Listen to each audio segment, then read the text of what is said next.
Welcome to Her Holistic Healing. Do you want more energy and less anxiety so that you can do all the things? Are you searching for meal ideas, essential oils, and other holistic treatments? Do you wish you could know which direction to take with your health so that you could finally feel better? Hey, I'm Alexandra. I love Jesus. I'm a wife, mom of 3, and registered nurse with years of experience in clinical research. I also wanted more energy so that I could have more fun and keep up with my growing child. I too was confused about all the different diet and treatment options. I too wanted to wake up every day and feel good, but I felt anxious because I couldn't solve the mystery of my health. Until God showed me that He is the source of true healing. In this podcast, you will learn holistic treatments and Bible truths that will lead you to the peace, joy, and freedom that you have been hoping for. So what do you say we take a break from the mind-numbing humdrum busyness? Let's rest and let God be our healer and helper. There were certain times in my life when I felt like my relationship with God really grew.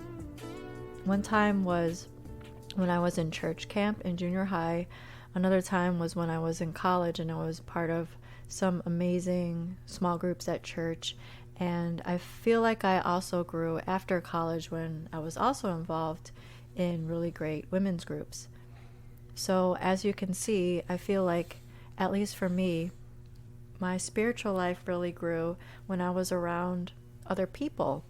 So if you have a goal to improve your health, or really any goal, it really helps to be around people that lift you up, people who maybe have the same goals. So if you're trying to improve your health, for instance, you could join certain groups, certain health groups, or you could create a group within your church. Just get together with people that want to make their health a priority. If you think about people that, just think about really poor neighborhoods, really poor parts of a city. Imagine kids that grow up with a group of friends that are drug dealers, or their parents are in jail. If they just grow up with really bad influences, those kids unfortunately don't find success as they grow older. I heard someone say once, if you want to become rich, hang around rich people. I'm not saying that you should just use people, right? Just find people to hang around with for your own gain. But you can see my point, right? The people that you hang around have a huge influence on you. So like I said before, if you want to work on your health, or if you have certain goals, it's great to find a community of people that can lift you up. So where can you find these communities? You can, like I said, you can find them at your church. You can start one of your own. You could join a meetup group. You could join a walking club. There's so many things that you could find in your local area. And if you can't find something in your local area, the next best thing is to join a group online. If you're interested, you can join my free group. Go to www.facebook.com/group/herholistichealing. We can share health tips and share our prayer requests and network together and lift each other up. There are just so many free groups online. I do think that groups in person are so much better, but if you can't find groups, local groups, then online groups work well too. So if I haven't sold you on the importance of being a part of a community and everything that it can do for you, I wanted to kind of just try to change your mindset a little bit. Back in 2016, I joined a women's group in my church, and I said to the leader that it's been a while since I've been a part of a group because I've tried to join groups before, but sometimes the women were a lot older than me, or sometimes I felt like I didn't have much in common with them.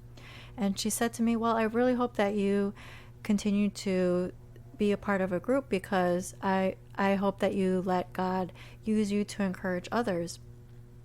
When she said that, it made me think.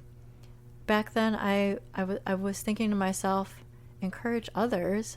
I really don't think I have much to give others, I just felt like I wasn't crafty at all. I'm not good at making crafts. I'm not good at cooking. I wasn't super encouraging. I felt like I didn't have many gifts to give, and I didn't really understand what she meant by encourage others. But now looking back, I can see what she was saying. I want to read you a Bible passage from 1 Corinthians chapter 12, starting in verse 12. For just as the body is one and has many members, and all the members of the body, though many, are one body, so it is with Christ. For in one spirit we were all baptized into one body, Jews or Greeks, slaves or free, and all were made to drink of one spirit. For the body does not consist of one member, but of many. If the foot should say, because I am not a hand, I do not belong to the body, that would not make it any less a part of the body. And if the ear should say, because I am not an eye, I do not belong to the body, that would not make it any less a part of the body. If the whole body were an eye, where would be the sense of hearing? If the whole body were an ear, where would be the sense of smell? But as it is, God arranged the members in the body, each one of them as he chose. If all were a single member, where would the body be? As it is, there are many parts, yet one body. The eye cannot say to the hand, I have no need of you, nor again the head to the feet, I have no need of you. On the contrary, the parts of the body that seem to be weak are indispensable, and on those parts of the body that we think less honorable, we bestow the greater honor, and our unpresentable parts are treated with greater modesty, which our more presentable parts do not require. But God has so composed the body, giving greater honor to the part that lacked it, that there may be no division in the body, but that the members may have the same care for one another. If one member suffers, all suffer together. If one member is honored, all rejoice together. I want to read verse 22 again to you. On the contrary, the parts of the body that seem to be weaker are indispensable. You may think, friend, that you don't have any gifts, or that you are just a person that doesn't have a lot to offer to others. But as you can see from this passage, it's not true. You could be a foot or an ear or a uterus or a large intestine. All these parts of the body are important, and this passage even says that. So don't believe the lie that you have nothing to give. The truth is that you were fearfully and wonderfully made in the image of God. You have the Holy Spirit living inside you. That is just so powerful. That's something that we take for granted, right? It's kind of something that we can't, or it's something that I can't really wrap my head around. So I just want to encourage you to get involved in a community somewhere. If you're already part of a community, maybe you can pray and ask God how you can be even more of an encouragement to the people in your community.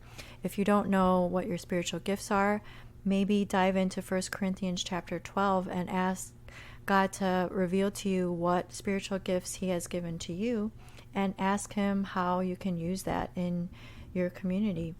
I just want to share two more passages with you, two more verses. Proverbs 16:24 says, gracious words are like a honeycomb, sweetness to the soul and health to the body. Proverbs 12:18 says, there is one whose rash words are like sword thrusts, but the tongue of the wise brings healing. So I really think that when we're involved in healthy communities, when we're involved with women that lift us up, it's just so healing for our bodies. So if you're dealing with chronic health symptoms, or you just want more energy, this is one easy way, one wonderful way, and it might not be easy, but this is one wonderful way for you to work on your health, work on being a part of a great, thriving community. Or just if the community is not thriving, put yourself in there and encourage others, and that community might just thrive because of you, and that will just be so rewarding for you. Like I've said in other episodes, health is so many things. It's not just physical health, it's also social health, mental health, spiritual health, all those things. So when you work on this part of your life, your physical health will most likely get better as well. Thanks for tuning in today. I will talk to you guys soon.